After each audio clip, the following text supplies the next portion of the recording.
Now to MSNBC and far left commentator Molly Jong Fast, who was left speechless by news of Hunter Biden's pardon. Hunter lied on a mandatory gun purchase form by saying he was not illegally using or addicted to drugs. According to NBC News, the president made the decision this weekend. Molly, fast and furious, what do you make of this new news? I just heard it. I have to process it. I don't have a take. I'm sorry. I'm sorry. I don't want to have a take, lady. That's your job. You've got one job there, and it's to have a take. Watch now as CNN subjects Democrat Dan Goldman to a humiliation ritual of sorts. This is a thing of beauty. They literally play him footage of himself on ABC lying his lefty butt off about how Joe Biden was never going to pardon his son Hunter. I got to say, I love CNN for this. This is what you said. I want to watch.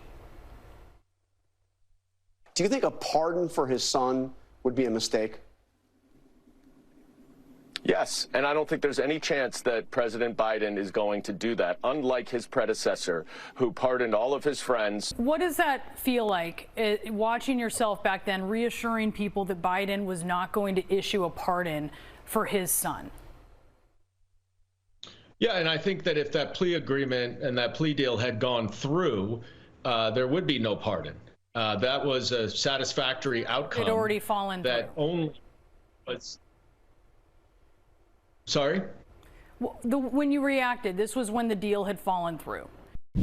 Now, we were told again and again, not just by the Biden White House, but also its propaganda arm, the overwhelming majority of the US media, that Joe Biden would never pardon his crack-addled whore enthusiast son. He has too much integrity to do that. He has too much respect for the legal process. Major commitment from the president, accepting the outcome of the trial and also pledging not to pardon his son. Presidential promise to put the law before a family. I said I abide by the jury decision.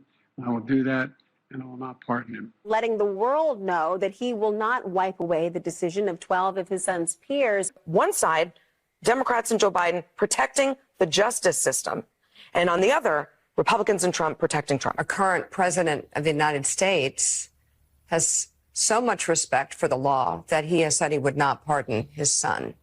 I mean, you know, again, it's all about the contrast. Joining me now is Newsweek senior editor-at-large and Article 3 Project Senior Counsel Josh Hammer. Josh, Joe Biden has not only pardoned his son, this is the most comprehensive, far-reaching pardon I think we've seen.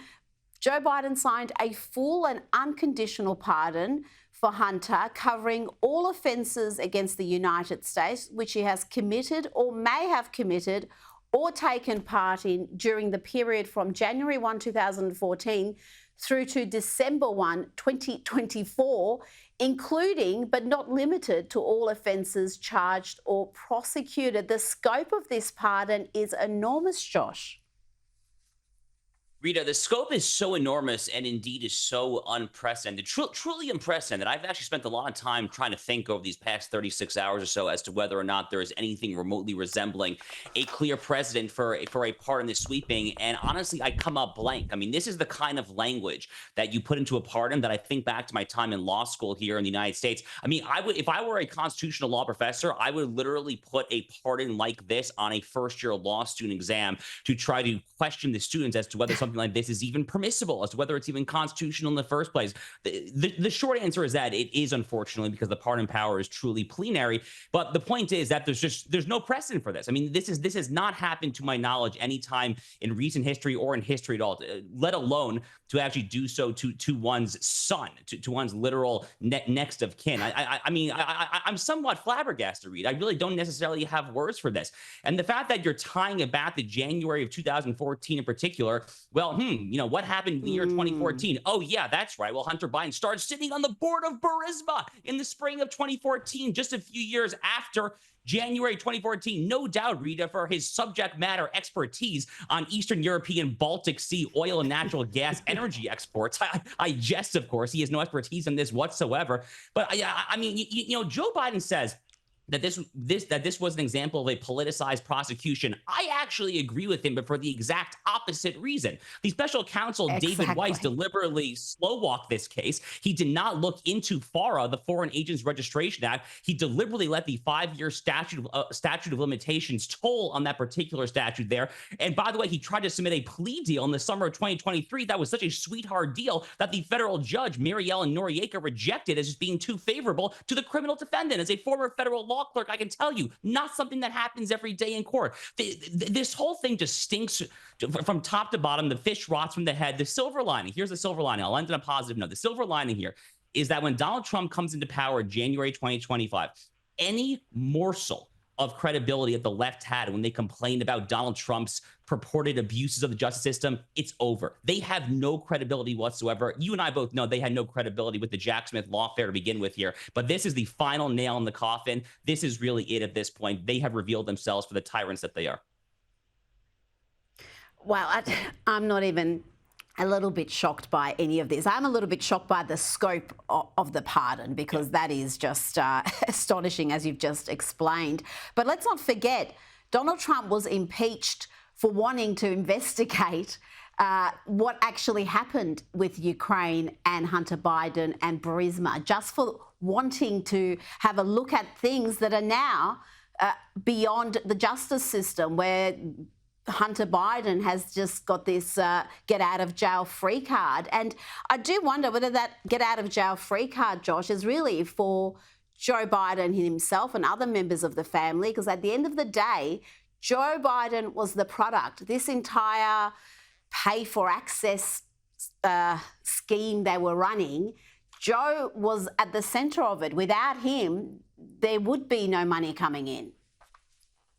Yeah, I think you've nailed it. This pardon is only partially for Hunter Biden. It really is a pardon for the entire Biden family in general. Look, there have been many on the right side of the American political aisle, myself included, who have been calling for the Biden DOJ, or excuse me, for the Trump DOJ, that is, to reopen a new special counsel probe into Hunter Biden come day one, to look back into possible violations of the Foreign Agents Registration Act and various other overseas foreign dealings. Now, with this pardon in place here, assuming that it is upheld in court, which again, I believe it will be, for better or for worse, but with this pardon in place, you can't do that. And that ultimately is what Joe Biden is trying to do here. I think he's basically taking an action, Rita, to try to make a play for the presidential historians who will write books about his presidency 15, 20, 30 years now. And what he's trying to do is he's trying to preclude his own name and his brother's name, Jim Biden, and I guess Hunter's name, from being revealed in a subsequent deposition or a judicial hearing or a House Republican subpoena investigation. He's trying to obviate all of that with the sweeping nature of this pardon. Little does he know, though, that in doing such a corrupt, a venal, a grossly self-serving, hypocritical thing, after months and months of just lying, just not even gaslighting, just straight up lying to the American people over and over and over again, little does he know that he actually has sealed his fate with the presidential historians here in the U.S. That fate, though, is not what he hopes it will be.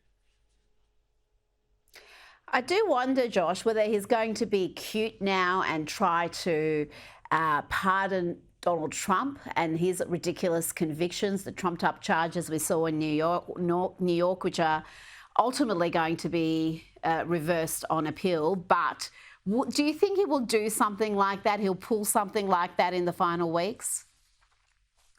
I can see it happening. I mean, but, you know, they've tried this trick before, Rita. I mean, you know, they did this when they indicted Bob Menendez, the very corrupt senator from New Jersey, the Democrat who was taking Egyptian literal bars of gold were found in his closet there. They did a similar thing when they indicted Eric Adams, the mayor of New York City there, who apparently was taking some sum of money from the country of Turkey. He was flying Turkish Airlines there. So they're actually very good at this. They're very good at basically dangling out these cheap objects and hoping to obfuscate and to bamboozle the right here in America, trying to convince you that, oh, everything's above board. You see, we're prosecuting both sides, or hey, we're letting both sides off the hook. They're very good at that. They've tried this tactic before. But at this point, Rita, I think the onus is on us on the right, those of us who are conservatives, constitutionalists, pro-America patriots, to see this for what it is, which is an unprecedented act of self-serving venality in American history.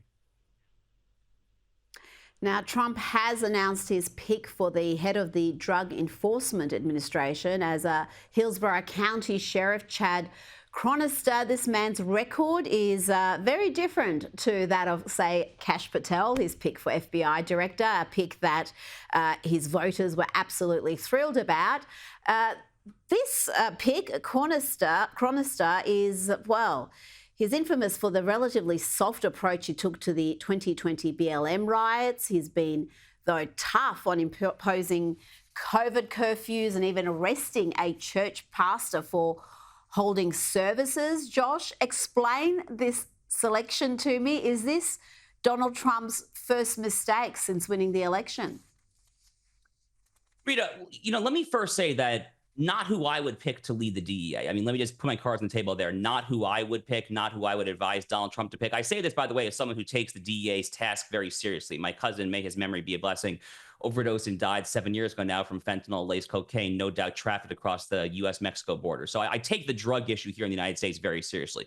So again, not the man that I would have recommended to Donald Trump and his team to pick if I had my word and my druthers. But I think that Donald Trump is entitled to a very large degree of deference when it comes to people like this who will comprise not just his cabinet, but the DEA is actually then a sub-cabinet, second-tier official. The DEA technically sits below the Department of Justice. The DEA chief is basically subservient to the Attorney General of the United States. And from what I understand, this pick basically came from Pam Bondi, who is Donald Trump's pick for Attorney General. Pam Bondi and Chad Chronister are they're both Floridians. They're both here in Florida, where I live there.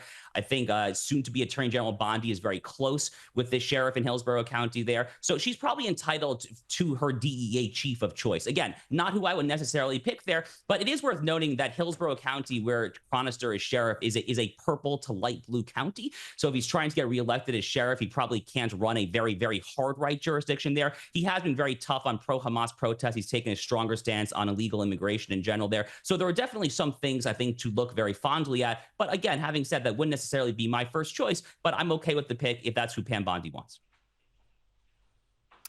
Talking about Hamas and being tough on terrorists, Donald Trump has today issued a stark warning to the terrorists holding hostages. I'm going to read from this part of the post that he shared on Truth. He said, "Please let this truth serve to represent that if the hostages are not released prior to January 2025, the date that I proudly assume office as President of the United States, there will be all hell to pay in the Middle East and for those in charge who have perpetrated these atrocities against humanity. Those responsible will be hit harder than anybody has been hit in the long and storied history of the United States of America. Release the hostages now," in capitals, Josh. We haven't seen this sort of strength or clarity from the Biden administration, certainly. This is pure Trump. This is Trump's peace through strength strategy. Look, I mean, it's an amazing statement. I mean, it's truly an amazing statement. One of the funny things about Donald Trump is that he barely even has to act. I mean, as soon as he was elected by the American people, basically the entire Middle East map already started to change effectively overnight. Hezbollah started begging for a ceasefire. Hamas started begging for a ceasefire. Iran said that it was going to tone down its assaults across the entire region there. I mean, basically just the mere presence of this man, the guy who achieved historical peace in the Middle East his first time around, the guy who took out Qasem Soleimani at the Baghdad, Iraq airport in January 2020 there. I mean, the mere fact that he is there, let alone putting out amazing statements like this, has already changed the entire dynamic of the region there. Look, the point is, people think that Donald Trump is like a warmonger, that he's looking to start wars. The Middle East was the quietest it has been in decades during his presidency because, again, our enemies here in America know not to mess with us when Donald Trump is in office. The one thing I will say is that if you're going to talk like this, as Donald Trump has done on Truth Social, you better be prepared to back it up with action. Having said that, though, I think Donald Trump is very clearly willing to do that, as he's demonstrated before there. So our enemies are now on standby. They are watching this with very close eyes there, and that is a very good thing, I say. I remember when he was, I think it was the fourth or fifth presidential candidate who said he was going to move the embassy. He was going to move the American embassy and he was going to acknowledge Israel's capital. And there was a promise that was made previously, Josh. I think Clinton made it, Obama made it, Bush made it. None of them followed through. They were all too terrified Donald Trump followed through despite the hyperbole and the hysteria that we got from the media and experts telling us it was going to lead to bloodshed and relations were going to sour. And what happened? Nothing really happened. They dealt with it because he followed through with a pledge. And I think we're going to see a lot more of that.